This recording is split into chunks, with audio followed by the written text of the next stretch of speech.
The government and media reaction to the Huntingdon train attack raises two issues concerned with language. The first is that the police and media say that this is not terrorism. They are correct in the true meaning of the word. There was no violence or threat of violence used to intimidate or coerce a government to change their course of action.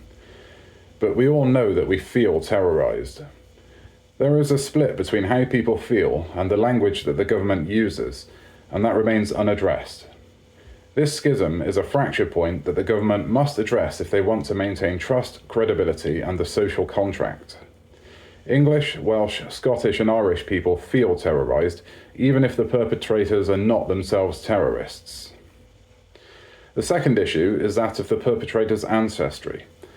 When the government, via the police, say that he is British, or as Superintendent John Lovelace says, a black British national, they are ignoring the distinction that people can see with their own eyes.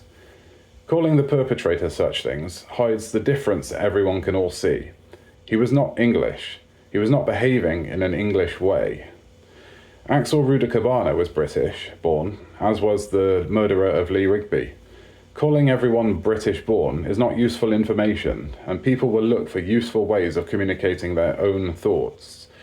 They will look for the common denominator and express their conclusion in non-politically correct ways. This obfuscation is unaddressed and provides an opportunity to widen the Overton window. The question is, what do we call them? What do we call people who are not culturally English, but have British citizenship? New British people probably won't stick, but what about UK-born ethnic minorities? Maybe you know better. In the US, they call them naturalized citizens, but that term hasn't caught on here, possibly because we are subjects, not citizens, and that distinction is often overlooked. We are searching for the language to describe events that are taking place that have never happened before. Here too, there was no need to make such distinctions between national events and national feelings.